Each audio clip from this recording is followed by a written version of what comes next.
5,000 strong here for the running of the Belmont Stakes, the test of champions. Welcome, everybody. I'm Brett Musburger. 1.5 miles. You can't ask a 3-year-old to do any more than that. $1 million at stake today as our purse, and of course, this wonderful trophy when you win the Belmont Stakes. Now, as you can see from this graphic, the bettors are all over the place with this field. Steppenwolfer, who ran 3rd in the Kentucky Derby and is bred to last the distance, has been bet down now to 9-2 and is going to go off as one of our favorites. So we'll keep an eye as the odds begin to unfold. Brent, surgeons at the New Bolton Center in Pennsylvania are world-renowned, but they were faced with a challenge on May 21st, attempting to literally piece together the jigsaw puzzle that was Barbaro's badly splintered leg. Chief of Surgery Dean Richardson said that he had performed similar procedures, but not on a leg broken into more than 20 pieces. It took 6 hours of skillful work for Richardson and his team to repair the damage. It took a 20-inch plate and 27 screws to secure it all. It took a state-of-the-art recovery pool to ensure the safest return from anesthesia for Barbaro. And it's taken around-the-clock care by a very specialized team of veterinarians for Barbaro's recovery to continue. Horses need all 4 of their delicate legs to support their body weight, and so far, with the help of a fiberglass cast, Barbaro is able to do that. Somebody who's been spending the day at the New Bolton Center in Kennett Square, Pennsylvania, is Jeremy Schaap, and he's got the very latest on how Barbaro's doing. Jeremy? Well, Janine, it's been 3 weeks since that devastating right hind leg injury at the Preakness Stakes. Since then, Barbaro has been here at the New Bolton Center in this intensive care unit, where, of course, everyone has to wear scrubs at the time of the surgery. Chances of survival estimated at 50-50, mostly because of the risk of infection or laminitis, a circulatory problem. So far, so good. And with each passing day, the risks, we are told, decrease. Doctors also say they're very pleased that Barbaro, who spent his whole life outside running and racing, has adjusted so far so well to life in the confinement of an 11-by-13 stall. He had a big personality beforehand, that he was, a happy horse and kind of aggressive. And that's the personality he has here in the hospital. And I think that's a good sign. And I think the world will know that, and that he hasn't missed a beat as far as his personality. And so I think he's not in pain. He's moving around the stall. He'd probably like to get out and probably go back and try to race. Just a few hours ago, Roy and Gretchen Jackson, Barbaro's owners, were here to pay a visit to their Kentucky Derby winner, carrots in hand. More than anything else, they asked us to convey their deep gratitude to all the many thousands of people who sent their best wishes to their colt as he continues to recover. Thank you. Watching Edgar Prado and Barbaro and the feelings between the two reminded me of Chris Antley right here in 1999 at Belmont Park, and when he jumped off the injured Charismatic, holding and cradling the injured ankle in his hands. And that typifies to me the bond that the jockey has with his horse. And sometimes there's that certain horse that comes your way, the horse that will run through pain and literally and figuratively lay his life on the track for you. And jockeys, of all people who are around these horses, know so well the risk and the danger that these horses face. Because, let's face it, we're a team with these horses, and we face those dangers with them. And jockeys, just like Richard Migliore, who in my opinion is the ultimate of compassion and connection with these horses, who was injured himself and is rehabilitated and come back to ride now. As a matter of fact, Richie has more or as many plates and screws in his body as Barbaro. I think just being human, jockeys in general are going to get attached to horses they ride. Obviously, you ride so many horses through the course of the year that there are going to be horses that regrettably are forgettable. But then there are horses that make differences in your career, in your life, and just the way you approach the whole business. And those horses are ingrained in your soul. When you see something bad happen to a horse, which is an unfortunate circumstance, it definitely affects the riders as much as everybody else involved with that horse. So, Jerry, you've got John Velasquez dealing with the physical aspect, Edgar Prado dealing with the emotional aspect from Barbaro. I know it's part of your job, but it can't be easy. It is, but Johnny's actually very, very lucky because that's the kind of injury that you don't normally even walk away from, much less get back in 5 weeks. So I think he's feeling pretty good. And if you're Prado, I know you talked to Edgar earlier this week. He's riding well today. He's got a couple of wins already. He is, but you know, a guy like Edgar's a professional, and no matter what has happened and no matter how deep it runs in his soul what happened, he is going to go in that gate and do his job like the professional that he is. Signing the Get Well card for Barbaro, and it's out there. He was the first to sign earlier today. Fans can sign it. Barbaro at New Bolton right now. You got the tube. He's checking us out here, the 138th running of the Belmont Stakes. So now that is clearing the paddock area, and of course the crowd here buzzing, well over 60,000, the sunshine out for the 138th running of the Belmont Stakes. We apologize for the problems with the audio that we are encountering up above. And now let's try it again as the horses are on the track. All right, Brent, thank you. Hopefully the microphones are working as we take a look at the one-horse Platinum Couple. A long shot, 6 in the Preakness. Joe Listrito, the trainer, is a Long Island man. There you see his record, 10 starts, 2 wins, a second, 2 thirds, and his earnings ranked 9th best in the 12-horse field. The 2-horse Sun River. Both of our announcers up here like Sun River, the winner of the Peter Pan right here at Belmont on May 20th. And there's that important pedigree note, a full brother to champion filly Ashado, and again Todd Pletcher double teaming the Belmont as he tries to win his first Triple Crown race. Hot jockey Rafael Bejarano aboard. Hemingway's Key, the 3-horse, 3rd place finish in the Preakness. You always have to pay attention to Hall of Fame trainer Nick Zito when you're here in New York. And Kinsman Stables is no other than George Steinbrenner, owner of the New York Yankees. He went from 7th to 3rd in the Preakness where he finished, but he didn't make up any ground. Co-favorite Bob and John, the 4-horse. If you throw out the Derby, he looks pretty good. He won the Wood Memorial at nearby Aqueduct. He is the only Grade 1 winner in the field, and he's coming off 2 dynamite works since the Kentucky Derby, an ideal running style for this race. The 5-horse High Finance didn't run in the Derby or the Preakness, but as the highest speed figure in the race, he'll be on or near the lead very early. But he has never competed in a stakes race, as you see there. And the last horse to win the Belmont in a stakes debut, one that few will remember, Stage Door Johnny in '68. Yep. Oh, so awesome. He's won once at 6 starts over in Europe. 3rd start here. 3rd in his first start, I should say, in the U.S. Mike Smith, unbelievable. Rode Giacomo, great rider, rides here in New York. Has never won the Belmont. 0 for 10 in the Belmont, but he was 0 for 11 in the Derby before Giacomo. Deputy Glitters, we saw Prado a moment ago. Never before have a jockey and a trainer won 2 legs of the Triple Crown with different horses in the same year. Prado and Albatrani each have a win this year. And the 8-horse Jazil, one of the closers. He worked his way up to a 4th place finish in the Derby. And this is a horse that will definitely appreciate the distance, ridden by 18-year-old Fernando Jara, but he is a native here at Belmont Park. Will have no problem negotiating the terms. Randy, here's the 9-horse Bluegrass Cat, the morning line favorite, 2nd to Barbaro at Churchill Downs, and 2 for 2 here at Belmont. We've mentioned Todd Pletcher's record in Triple Crown races. Well, Johnny Velasquez, like Pletcher, also looking for his first Triple Crown race victory. The 10-horse Double Galore, another long shot who just broke his maiden with his first win in California. Myung Kwon Cho, the owner and the trainer, hoping to celebrate his 64th birthday today with a high-priced upset. Blinkers on. He could be on the lead in the Belmont, at least for a while.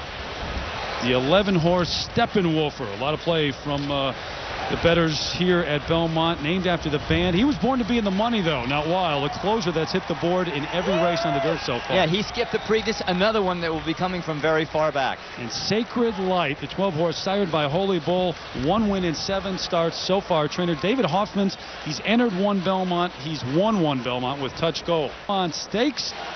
You know, we got the 2nd, 3rd, 4th place finishers from the Kentucky Derby in this race. We may not have a Triple Crown on the line, but boy, what a good betting race this is. Right now, you have 9-2 favorites between Steppenwolfer and Bob and John.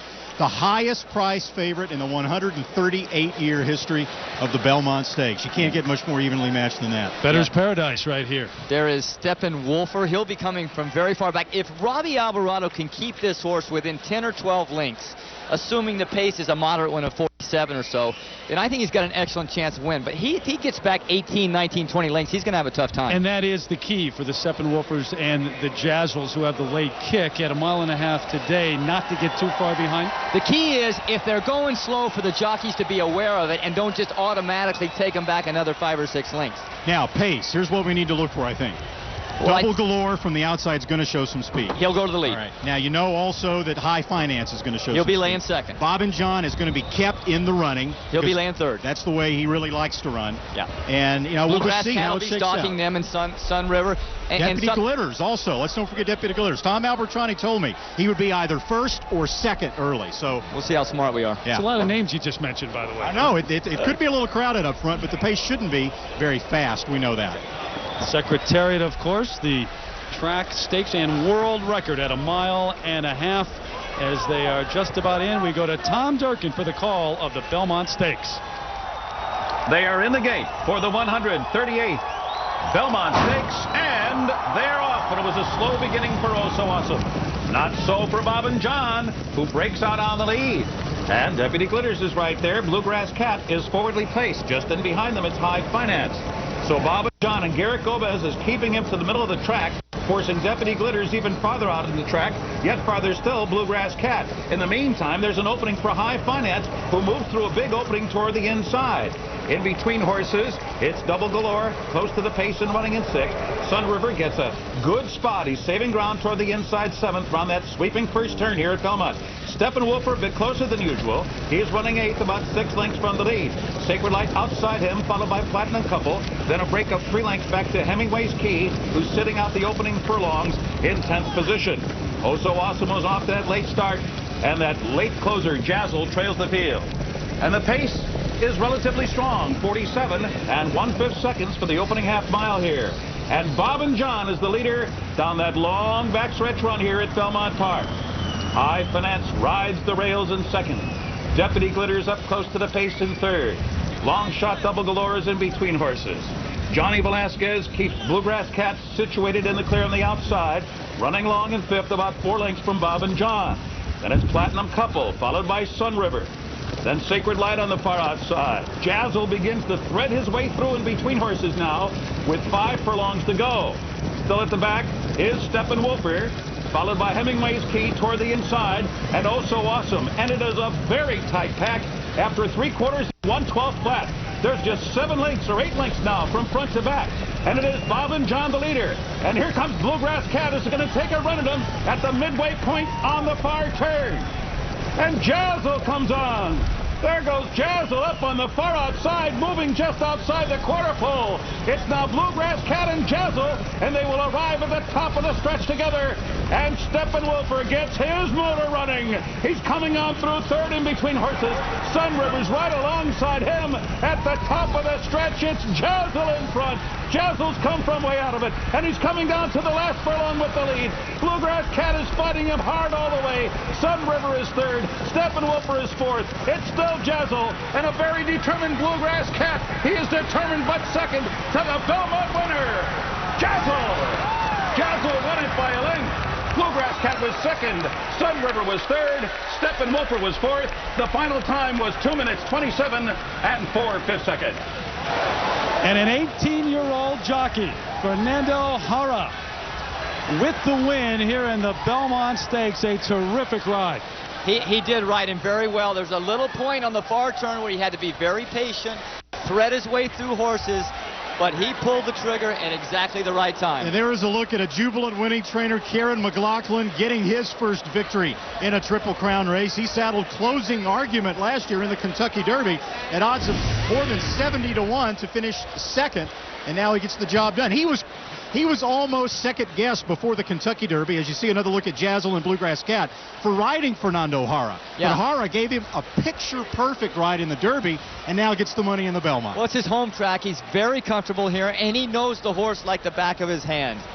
Now, 3 weeks ago at the Preakness, Bernardini won, owned by Sheikh Mohammed bin Rashid Al Maktoum of Dubai, from the Maktoum ruling family. The first time they had ever won a Triple Crown race. Now, Sheikh Hamdan Maktoum, the older brother of Sheikh Mohammed, scores with Shadwell stable and Jazil. Terrific performance. I wasn't sure if this horse could keep up because he dropped so far back in a lot of his races, but Fernando kept him a little closer, and he moved at the right time. Fernando Jara, congratulations. Thank you. I can't hear you, but you rode a terrific race, my man. Thank you. You rode a terrific race. What were you thinking as you entered the far turn? Then I got a little problem on the brake. You know, the horse coming in a little bit, and I lose one of my irons. But I think that's no problem. I have to put in him a little more in the pace. I just see more space, and I just moved the right time, and I got the best part of the race. Thank God.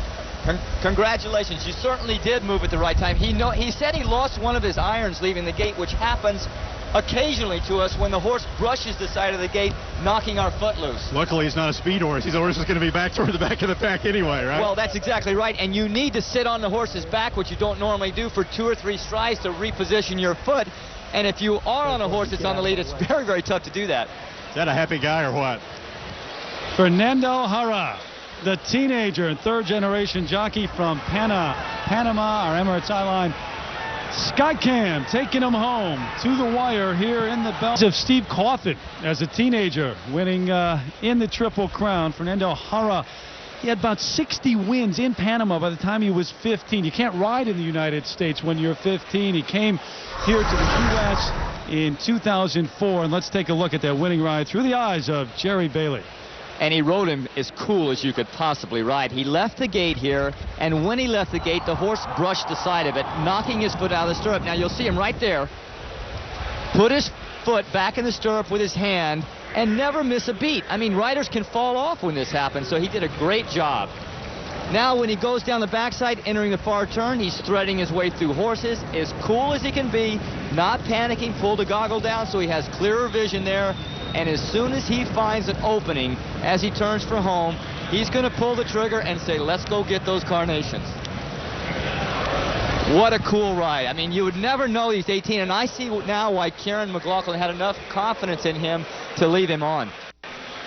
Here he goes, and he's approaching the leaders, going by Johnny. Now he's forcing Johnny to move, and Velasquez just doesn't have enough horse to stay with him. You saw Velasquez just sort of peek underneath his shoulder there. He heard somebody coming, saw somebody coming, a flash of blue on the outside of him as Jazil roared up there. And Johnny Velasquez is thinking, I'm not ready yet, but it is time to go.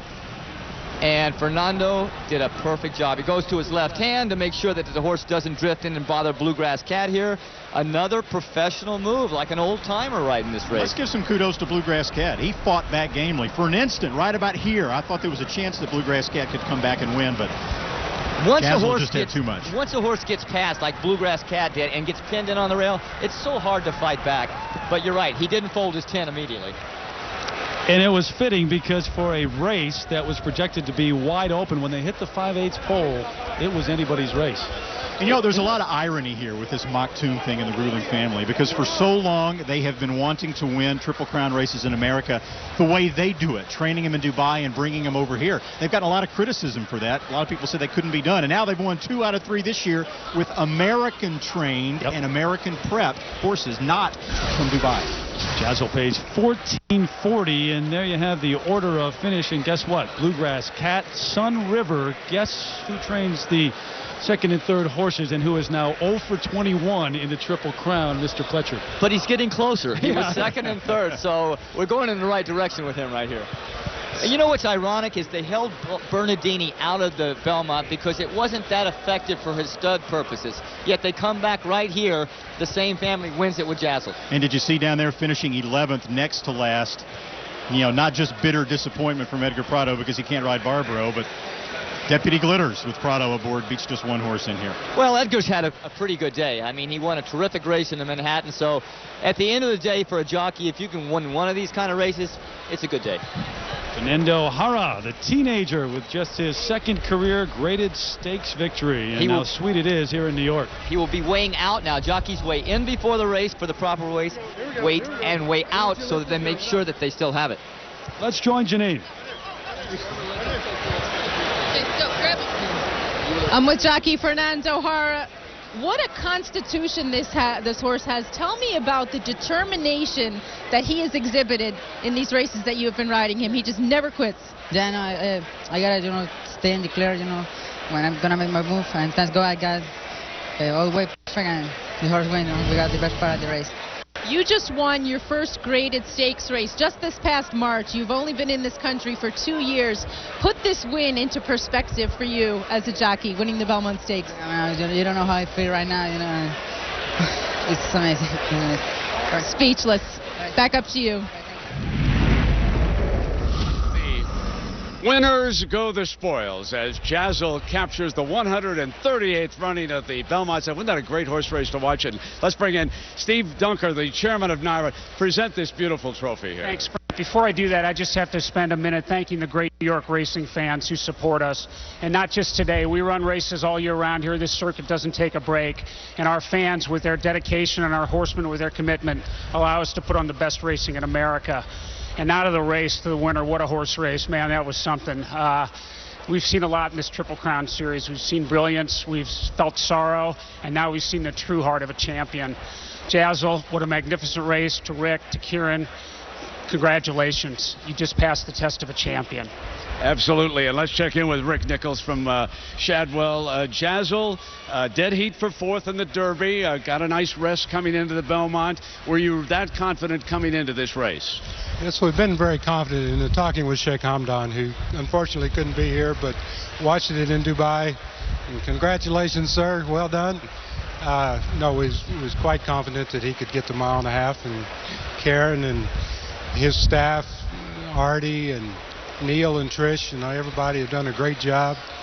And a special thanks to Fernando. I'm sure our young rider, you're going to see many great performances out of that before his career is done. Absolutely. With the brothers from Dubai capturing the Preakness and the Belmont. Kiaran, let's have a match race. Yeah, I don't know that. We'll enjoy this one for now. Kiaran, you really had this horse prepped. Tell me about how the race unfolded. Were you confident when they came to the closing stretch? Yes, I was very confident when he was weaving through at the 5/8 pole to the quarter pole and was alongside Bluegrass Cat moving the right way. I was very confident. Fernando, what was the race itself like? Was it physical out there? Was there a lot of talk? Tell me how it unfolded from a jockey's point of view. Then a little worried about first part of the race. I think it's gonna be too much pace. I always got the pace. I got always I got a clear way, and we went to we got the best part of the race. Congratulations to all of you. A great performance by a fine horse. Well, I think that Steve Dunker said it best. We've had a little bit of everything in this three-year-old campaign. And for some closing thoughts as we bring down the curtain on the Belmont, let's go to Tom Rinaldi. To paraphrase one trainer, winning the Triple Crown is like climbing Mount Everest and then doing it twice more. No, there wasn't a coronation today at Belmont Park, but to call the pursuit a failure, that would be wrong. There was Barbaro and Bernardini, and after the mile-and-a-half test today, there was Jazil. Champions all. For all of us at ABC Sports, thank you for watching the 138th running